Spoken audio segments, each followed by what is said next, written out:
چگونه تکنیک‌های سوءاستفاده عاطفی مانند بازی‌های روانی، فریب، هیپنوتیزم و شستشوی مغزی را شناسایی کنیم؟ روش‌هایی که شاید در گذشته روی خود ما اجرا شده باشند یا حتی توسط خود ما روی برخی افراد ناخواسته اجرا شده باشند. کتاب روانشناسی تاریک نویسنده مایکل پیس، مترجم بیتا دارابی. درود بر شما. من پرویز پورمجید هستم. خوشحالم از اینکه بستری فراهم شده تا در کنار هم دیگه کتاب‌ها رو به صورت خلاصه خوانی و تحلیل به انجام برسونیم. روانشناسی تاریک چیست؟ بارها شنیده ایم که گفتند دانایی توانایی است. اگر دانایی توانایی محسوب می شود، پس می توان به این نتیجه رسید که آگاهی نسبت به علم روانشناسی معادل برخورداری از قدرتی فوق‌العاده است. روانشناسی که از آن به عنوان علم آگاهی از ساختار ذهنی انسان و نحوه عملکرد آن یاد می شود، موضوعی اساسی جهت شناخت بشریت است. روانشناسی زیربنای همه چیز است. از تبلیغات گرفته تا بهره‌های مالی، از جرم و جنایت گرفته تا مذهب و در نهایت از عشق گرفته تا نفرت. کسی که به علم روانشناسی آگاهی دارد، کلید اصلی جهت نفوذ بر دیگران را یافته است. کلیدی که هر کسی قدرت دستیابی به آن را ندارد. من یه چیزی رو هم اضافه کنم در این بین. دوستان، من به علت کمبود وقتی که برای در واقع ادیت و کات کردن این ویدیو و وایس ها دارم، مجبورم که بخشیش رو به صورت روخانی انجام بدم. خیلی عذرخواهی میکنم اگر داخل این روخانی ها اشتباهی پیش بیاد و مجبور شم اون بخش رو از اول بخونم. بریم سراغ ادامه ماجرا. چرا باید نسبت به روانشناسی تاریک آگاهی داشته باشیم؟ تکنیک های روانشناسی تاریک امروزه در سراسر جهان مورد استفاده قرار می گیرند. شاید شما این واقعیت را دوست نداشته باشید، اما نمی توانید آن را تغییر دهید. بنابراین یک انتخاب دارید: یا قدرت روانشناسی تاریک را نادیده بگیرید و این خطر را بپذیرید که قربانی بعدی اشخاصی باشید که این تکنیک ها تسلط کافی دارند، و یا کنترل شرایط را در دست بگیرید و بیاموزید که چگونه از خود و افرادی که با آنها علاقه‌مندید در برابر اشخاصی که با ترفندهای بیرحمانه قصد استثمار روانی و آسیب رساندن به شما را دارند محافظت کنید. خب یه توضیح بدم تا اینجای کار. خیلی جالبه که ما این روش ها رو هممون بلد باشیم. شاید استفاده از این روش ها یه جاهایی اصلا درست نباشه، اما این که تسلط کافی به این روش ها داشته باشیم، حداقلش اینه که ما رو نجات میده از سلطه کسایی که به این روش ها تسلط دارن. قرار نیست با استفاده از ترفندهای روانشناسی تاریک به یک جامعه ستیز تبدیل شوید، اما به کمک آن میتوانید در رویارویی با مشکلات زندگی روزمره با قدرت بیشتری وارد عمل شوید. قدرت زیاد مسئولیت زیادی هم به همراه خواهد داشت. شناخت این ترفندها میتواند همچون سپری قدرتمند جهت محافظت از شما در برابر مشکلات عمل کند. زمانی که پا به دنیای پر رمز و راز روانشناسی تاریک میگذارید، دیگر هرگز امکان بازگشت به زندگی قبلی میسر نخواهد شد، چرا که به درکی از طبیعت انسان دست میابید که تعداد معدودی از انسانها در طول تاریخ با آن دست یافتند. بنابراین در شروع ماجرا لازم است به شما یادآوری کنم که قدرت زیاد مسئولیت زیادی هم به همراه خواهد داشت. دوستان، در ادامه آخرای این در واقع کتاب به بخش‌هایی میرسیم که واقعا زمانی که من خودم این کتاب رو چندین بار خوندم برای تسلط کامل تا بتونم برای شما توضیح بدم، به بخش‌هایی رسیدم که واقعا تغییرات اساسی و بنیادی توی ذهن ماها ایجاد میکنه. ازتون خواهش میکنم که تا آخر ویدیو رو همراه من باشید. سعی میکنم به صورت کاملا خلاصه وار و اصولی براتون پیش برم. سوء استفاده پنهان عاطفی، Covert Emotional Manipulation یا مخفف CEM. سوء استفاده پنهان عاطفی چیست؟ این که اولین فصل این کتاب با عنوان سوء استفاده پنهان عاطفی یا CEM آغاز شده امری اتفاقی نیست. در واقع تسلط کامل بر نشانه‌های CEM اولین گام اساسی جهت ورود به دنیای پیچیده روانشناسی تاریک محسوب می‌شود. سوء استفاده پنهان عاطفی تلاشی است برای تسلط کامل بر افکار و احساسات دیگران. این امر با چنان ظرافتی انجام می‌شود که کوچکترین شک و گمانی مبنی بر مورد سوء استفاده قرار گرفتن در شخص مورد نظر ایجاد نمی‌کند. پنهانکاری به روشی گفته می شود که برخی از کاربران را قادر می سازد که به وسیله آن اهداف و ماهیت واقعی اقدامات خود را مخفی نگه دارند. البته همه دستکاری‌های عاطفی و تأثیرات منفی آن را نمی توان تحت عنوان پنهانکاری دسته‌بندی کرد. اما نباید این مسئله را نادیده بگیریم که اکثر قربانیان سوء استفاده‌های عاطفی معمولاً نسبت به این موضوع که مورد دستکاری عاطفی قرار گرفتند بی اطلاع هستند و حتی نمی‌توانند انگیزه اصلی فرد مورد نظر را حدس بزنند. بنابراین عملکرد CEM در روانشناسی تاریک به مثابه بمب مخفی است که امکان شناسایی و خنثی کردن آن تا قبل از وقوع حادثه بسیار دشوار است. نحوه عملکرد اشخاص در موقعیت‌های گوناگون، اعتقادات و قدرت اراده هر فرد از نقاطی است که از چشمان تیزبین کلاهبرداران عاطفی دور نمی‌ماند. اما جنبه عاطفی CEM و یا سوء استفاده پنهان عاطفی کانون اصلی تمرکز کاربران این حوزه به شمار می‌رود، چرا که آنان به این حقیقت آگاهی دارند که عواطف هر فرد کلید اصلی برای نفوذ بر دیگر جنبه‌های شخصیتی او محسوب می‌شود. بنابراین دستکاری احساسات عاطفی هر شخص همانند بریدن رگ گردن اوست. آنها به خوبی می‌دانند که اگر شخصی بر احساسات عاطفی خود تسلط داشته باشد، به این معناست که کنترل کاملی بر دیگر جنبه‌های شخصیتی خود دارد. انگیزه شخصی که قصد سوء استفاده عاطفی از شما را دارد با انگیزه کسی که قصد تحت تاثیر قرار دادن شما را دارد به کلی متفاوت است. کسی که با انگیزه تاثیرگذاری آمده با خود میگوید من میخواهم به شما کمک کنم تا تصمیماتی بگیرید که نتیجه بهتری به همراه داشته باشد، در حالی که شخص سوء استفاده‌گر با این ذهنیت آمده: من میخواهم مخفیانه شما را کنترل کنم تا کاری انجام دهید که به نفع خودم باشد.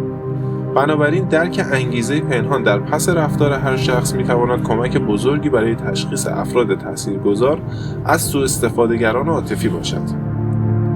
بسترهای زمینه‌ساز سوء استفاده پنهان عاطفی: به طور کلی 4 سناریوی اصلی جهت وقوع سوء استفاده پنهان عاطفی وجود دارد: زندگی حرفه‌ای، زندگی شخصی، زندگی احساسی و زندگی خانوادگی. عرصه‌هایی هستند که در آنها امکان وقوع سوء استفاده پنهانی عاطفی بسیار بالاست. در این میان میتوان از سوء استفاده‌های احساسی به عنوان رایج‌ترین و کشنده‌ترین سناریوی موجود نام برد. همانطور که سناریوهای مختلفی وجود دارد که در آن سوء استفاده پنهان عاطفی رخ می‌دهد، انواع متداولی از افراد نیز وجود دارند که تأمل در رفتار آنها جهت شناسایی ترفندهای به کار گرفته شده در CEM بسیار سودمند است، چرا که هر یک از این افراد به شیوه خود از این ترفندها برای دستکاری احساسی دیگران استفاده می‌کنند.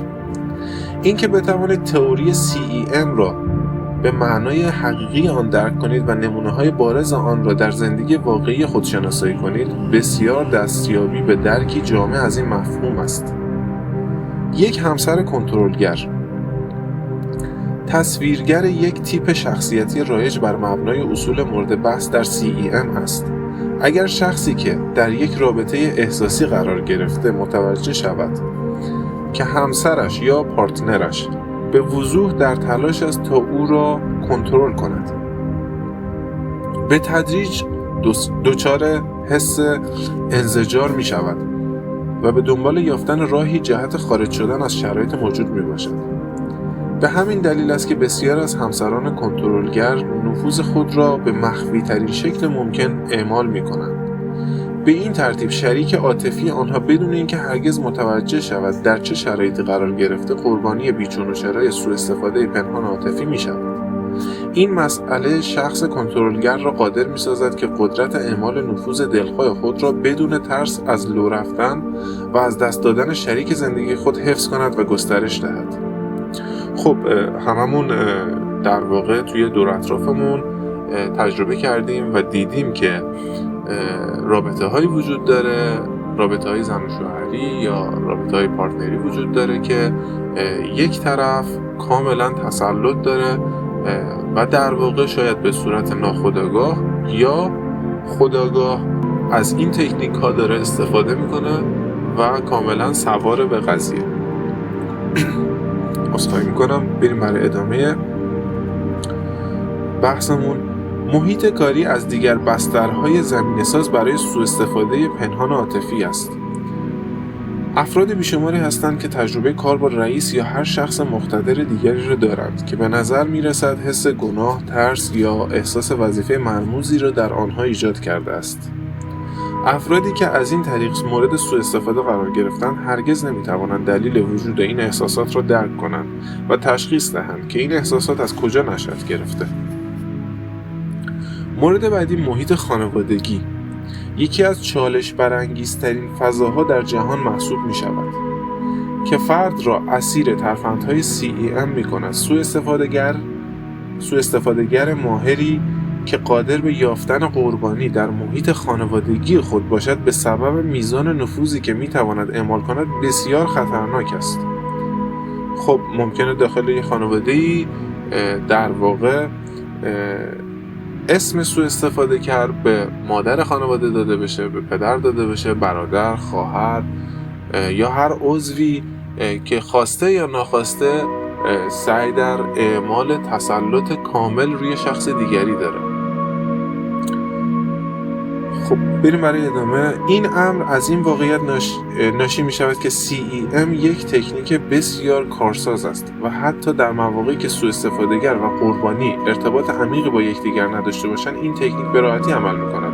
حالا بیایید موقعیتی را در نظر بگیریم که رابطه خونی به حلقه اتصال ما اضافه شود. در این شرایط سطح کنترل و نفوذ می تواند به طور تصاعدی افزایش یابد.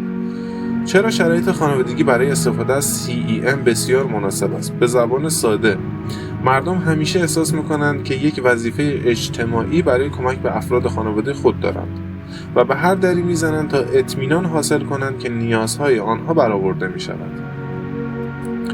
وقتی این احساس حمایت و مسئولیت نسبت به اعضای خانواده به میزان تاثیرپذیری افراد از خانواده افزوده شود، زمینه مناسبی برای سوء استفاده پنهان عاطفی مهیا می شود که نتیجه آن یک قربانی بسیار انعطاف پذیر است. چگونه سوء استفاده‌گران عاطفی می توانند چنین سطوح کنترلی را بر قربانیان خود القا کنند؟ آیا غیر از این است که آنها دارای طیف وسیعی از تکنیک‌ها هستند که به سختی قابل تشخیصند که همین مسئله مقاومت در برابر آنها را بسیار دشوار می‌کند؟ ترفندهای سوء استفاده عاطفی. اکنون شما دقیقاً می‌دانید که سوء استفاده پنهان عاطفی چیست و با انواع موقعیت‌ها که ممکن است این اتفاق در آنها رخ دهد آشنا هستید. تا به اینجای کار شما به درک بنیادی خوبی از این موضوع دست یافته‌اید.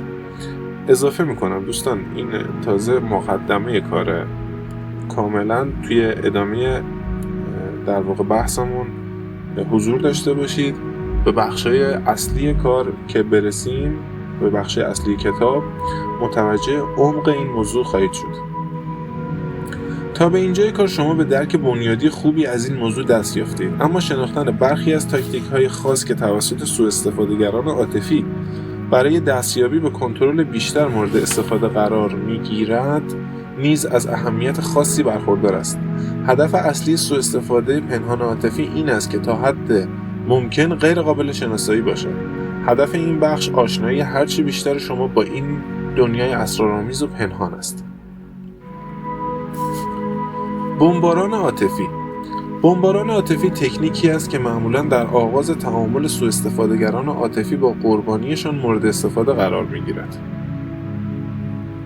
این تکنیک شامل نمایش ناگهانی و شدید احساسات مثبت نسبت به یک قربانی است. این مسئله ممکن است بسیار دور از ذهن به نظر برسد که اگر شخصی در تلاش است به شخص دیگری آسیب برساند چرا در ابتدا باید اینقدر مثبت عمل کند؟ پاسخ این سوال بسیار ساده است، زیرا این نمایش احساسات در خدمت اهداف خودشان طراحی شده است. خب ما دیدیم در واقع رابطه هایی رو که وقتی شروع شده ابتدای کار یک طرف در واقع این رابطه محبت و احساسات خیلی زیاد مثبتی رو در واقع ارائه داده که باور کردنی نبوده و با این شکل پیش رفته که کاملا تعجب برانگیز بوده، اما در نهایت این رابطه شکست خورده فقط بعد از اینکه اون شخص به اهداف خودش رسیده. تئوری بمباران عاطفی اینطور پیش می رود که احساس شدیدی از اعتماد، محبت و انطباق پذیری را از جانب قربانی نسبت به سوء استفادهگر عاطفی ایجاد می کند. میزان استفاده از بمباران عاطفی بستگی به ارزیابی سوء استفادهگر عاطفی از وضعیت قربانی دارد. قربانی که تنها ناامید و به دنبال حمایت و آسایش است، احتمالاً با عشق شدیدتر و آشکارتری بمباران می شود، چرا که سوء استفادهگر احساس می کند که قربانی پذیرای حجم بیشتری از احساسات است. به همین ترتیب بسته به نیاز قربانی، سوء استفادهگر او را ارزیابی می کند و مورد هجوم احساسات مثبت قرار می دهد. در آغاز یک رابطه بمباران عاطفی را به عنوان یک نشانه منفی تشخیص بدهید، اما در عین حال با خود بگویید خب این شخص واقعا با من خوب بود و باعث شد احساس خوبی داشته باشم. بعید است چنین عباراتی به پرچم قرمز یا علائم هشدار دهنده در مورد احتمال وقوع سوء استفاده عاطفی ختم شود. این کتاب سعی دارد به شما بیاموزد که چگونه ممکن است یک کلاهبردار عاطفی در پوشش محبت دروغین اعمال خود را پنهان کند یا اعمال خود را پنهان کند تا شما را به دام بیاندازد. هر کس نسبت به رفتارهای محبت آمیز واکنش متفاوتی نشان می‌دهد. به عنوان مثال، تعریف‌های مثبت در مورد برخی از افراد بسیار کارساز است، در حالی که ممکن است فرد دیگری با گرفتن هدیه به همان درجه از رضایتمندی دست یابد. اگر کسی که در زمینه CEM به اندازه کافی با تجربه نیست، تکنیک بمباران عاطفی را هدف بگیرد، بعید به نظر می‌رسد در این کار توفیق زیادی داشته باشد. دلیل این اتفاق آن است که این مسئله نیاز به شناختی دقیق از میزان پاسخگویی قربانی به تکنیک منتخب دارد. همانطور که یک دکتر قادر به تجویز درمان مناسب در دوز مناسب است، یک سوء استفادهگر حرفه‌ای نیز قادر به انتخاب تکنیک صحیح با میزان اثر بخشی مناسب است. خب دیدیم افرادی رو که وارد یه سری روابط میشن، همون اول شاید بعد از طی کردن یه زمان خیلی کوتاهی کاملا به دستشون میاد که شخص قربانی که مد نظرشون هست از چی خوشش میاد. از کادو گرفتن خوشش میاد، از تعریف کردن، چاپلوسی خوشش میاد، از عشق دادن کلامی خوشش میاد، از تفریح بیرونی خوشش میاد و خیلی چیزای دیگه. خیلی سریع این رو به دست میارن و از همون بر علیه قربانیشون استفاده میکنن که به اهداف خودشون برسن. حالا اینکه اهدافشون چی خواهد بود در ادامه بهش میرسیم. تکنیک تقویت در سوء استفاده پنهان عاطفی. بمباران عاطفی نمایشی است از احساسات پرحرارت، مخلصانه و بی قید و شرط از جانب سوء استفاده‌گر که به جهت تاثیرگذاری مثبت در اولین روزهای تعامل صورت می‌پذیرد.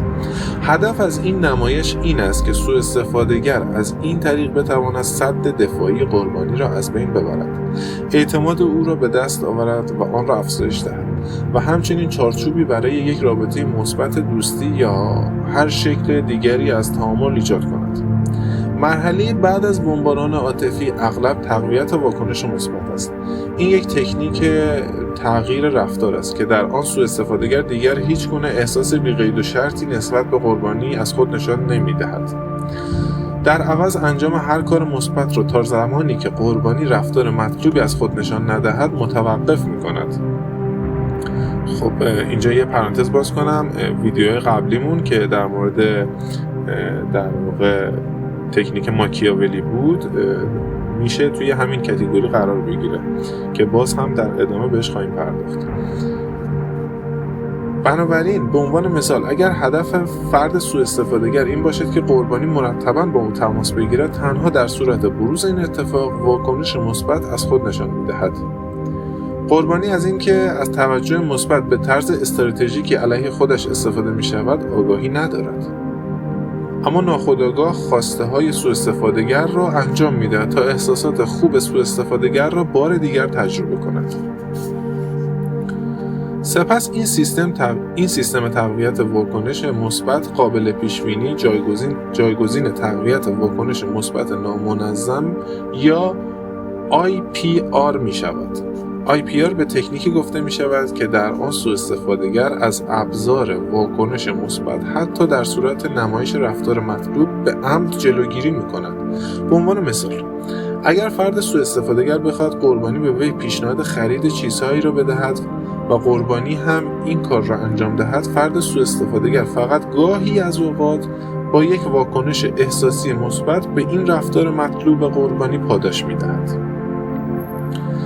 این غیر قابل پیش بینی بودن باعث می شود که قربانی به طور ناخودآگاه و بدون اینکه هیچ آگاهی نسبت به آنچه در حال وقوع است داشته باشد، عمیقاً تمایل به جلب دوباره توجه مثبت از جانب سوء استفادهگر پیدا کند. بنابراین قربانی شروع به تعقیب واکنش مثبت از سوی فرد سوء استفادهگر به هر طریق ممکن می‌کند.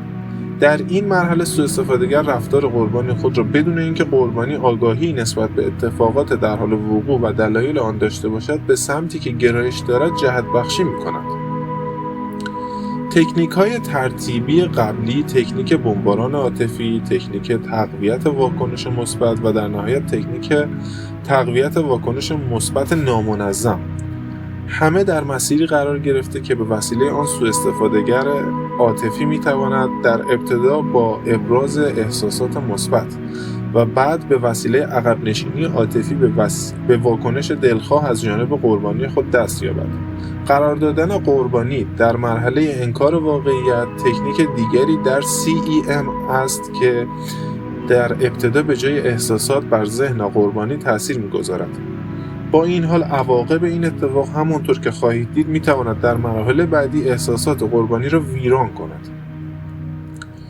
انکار واقعیت، احساس از دست دادن سلامت روانی یکی از ترسناکترین تجربه‌هایی است که یک انسان می‌تواند با آن روبرو شود.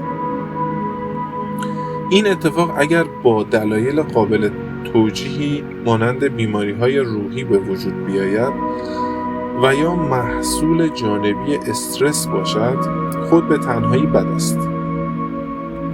اما اگر این احساس به طور نامحسوس از سوی یک استفادهگر عاطفی تلقین شده باشد، بسیار ناراحت کننده تر می شود. انکار واقعیت طیف وسیعی از تکنیک‌های CEM را در بر می‌گیرد که همگی هدف یکسانی دارند: از بین بردن سلامت روانی قربانی به منظور رسیدن به اهداف خودخواهانه سوء استفادهگر. مهمترین مسئله آن است که چرا سوء استفادهگر به یک باره با هدف از بین بردن سلامت عقلانی قربانی وارد عمل نمی شود، زیرا دستیابی به چنین نتیجه‌ای تقریباً غیر ممکن است. در عوض سوء استفادهگران با تجربه رویکرد آرام اما نتیجه بخش را دنبال می کنند. این رویکرد زوال تدریجی سلامت روان قربانی را به همراه دارد، تا جایی که اعتماد فرد به توانایی‌های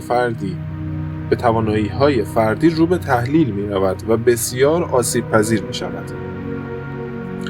بنابراین روند فرسایش عقل قربانی در جریان سوء استفاده پنهان عاطفی چگونه صورت می‌پذیرد؟ این مسئله اکثراً در مقیاس کوچک با تضعیف اعتماد قربانی بر حافظه خود آغاز می‌شود. سوء استفادهگر موقعیت‌های مختلفی را ایجاد می‌کند که در آنها قدرت حافظه قربانی در یادآوری وقایع را زیر سوال ببرد. سوء استفادهگر همیشه اطمینان حاصل خواهد کرد که تصویر شخصی خودش از آنچه واقعاً اتفاق افتاده همان تصویری است که در نهایت معتبرترین به نظر می‌رسد. این روند از بین بردن اعتماد به نفس در واقع به طور همزمان دو هدف سوءاستفاده‌گر را تامین می‌کند. اول، اعتماد قربانی نسبت به قدرت یادآوری و درک خود را کاهش می‌دهد. دوم، اینکه حس اعتماد نسبت به سوءاستفاده‌گر در او ایجاد می‌کند. توجه به این نکته بسیار حائز اهمیت است که در ابتدا این امر هرگز مسئله بزرگی به نظر نمی‌رسد. سوءاستفاده‌گر به سادگی به عنوان شخصی با حافظه کمی بهتر شناخته می‌شود و قربانی حتی سپاسگزار خواهد بود که کسی را در اختیار دارد که با کمک او می‌تواند خاطراتش را به یاد بیاورد. یعنی در واقع بستری رو فراهم می‌کنه و سیستمی رو می‌چینه و جوری تلقین می‌کنه که قربانی اونطور که اون میخواد در واقع فکر کنه و به یاد بیاره تمام قضیه رو. با گذشت زمان سوءاستفاده‌گر عاطفی شدت حوادثی را که قربانی را زیر سوال میبرد افزایش میدهد. آنچه در ابتدای امر بی‌ضرر و ناچیز تلقی شده به این ترتیب افزایش یافته و باعث می‌شود که قربانی اعتماد به قدرت شناختی خود را از دست بدهد. موذی‌ترین عنصر این روند تمایل قربانی به سرزنش ذهن خود در از دست دادن توانایی است.